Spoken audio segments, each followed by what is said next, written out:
So the time has finally arrived. If you want to, you can pirate the first episode of the Heathers Reboot TV series. I was wrong in my first video. I thought it was a movie, but it is not. It is a TV series that is kicking off the new Paramount network. And boy, oh boy, if the Paramount network wants to have any sort of a good reputation, they have their work cut out for them, because this show is a fucking awful. I watched the first episode just a couple of minutes ago, and I'm just going to go ahead and sort of rip this episode apart from the notes that I took while I was watching it. One of the first things you're going to notice about this show is that it very much tries to cash in on recent trends.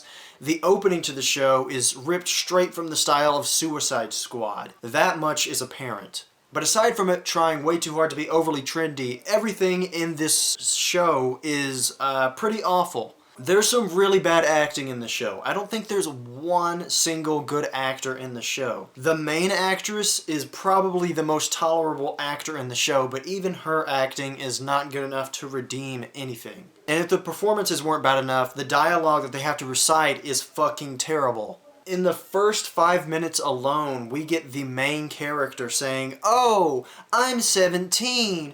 I'm not supposed to have my life figured out yet." She says it in a way that no 17-year-old would say it. It sounds like a 40-year-old adult writing for a 17-year-old and thinking, "Oh yeah, this is what I would like a 17-year-old to say." The cinematography and directing is very bland in this show. Very boring, and it tries to make up for that with colors and stylistic lighting, but even that isn't very creative or unique. And the comedy in the show is just as unfunny and cringeworthy as it was in the trailers. I chuckled once throughout the entire episode, and it was at the very beginning when the main character said that a table full of sluts described themselves as open. But beyond that, none of the jokes are funny at all. Cliché moments in this story absolutely abound, and none of the tense moments feel tense at all. This is partly due to the fact that everything is just so clumsily written, and the characters are so flimsy that you don't give a shit about anything going on. Speaking of characters and character writing, JD is probably the worst character in this entire show, and that's probably saying something, considering the rest of the characters are pretty terrible. JD seems less like a mysterious rebel and more like a tryhard who comes off like a creep. After meeting the main character only one time, he comes into her room out of nowhere and says,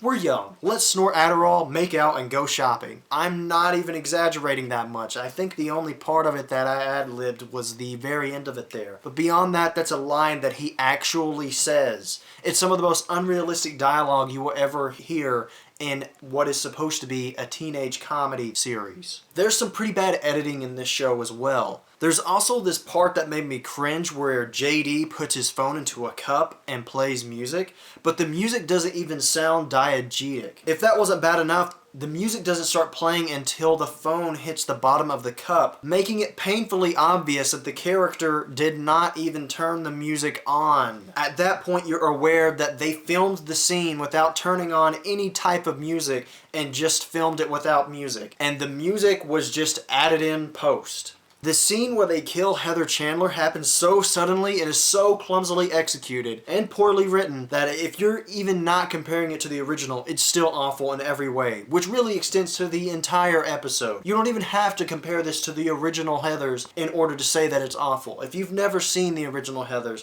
you're probably going to watch this and think, "Wow, that was pretty bad." The show really wants to be a commentary on the current state of politics and how it has affected young people, and maybe even a semi-commentary on the effects of social media on young people. But it's clear that whoever is writing this is too far detached from the demographic he was writing about to actually make valuable insights about any of these things, and instead ends up saying exaggerated platitudes of things we've already heard online. I was right in my first video when I said that this reeks of just corporate, "Oh, hey, we need a new television show to launch our network.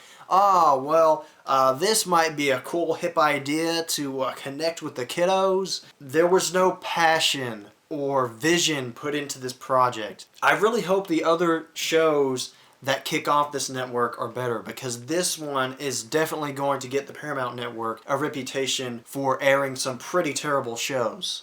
If you're on the fence about watching this show or are morbidly curious about it, definitely don't waste your time. It's awful, even if you're not comparing it to the original. I can't say that I'm going to watch any more episodes. I don't think I'd be able to put myself through that kind of torture. I could barely make it through the 40-minute episode that I consumed, much less 9 more episodes just like it. I'm Randall the Vandal. Thanks for watching.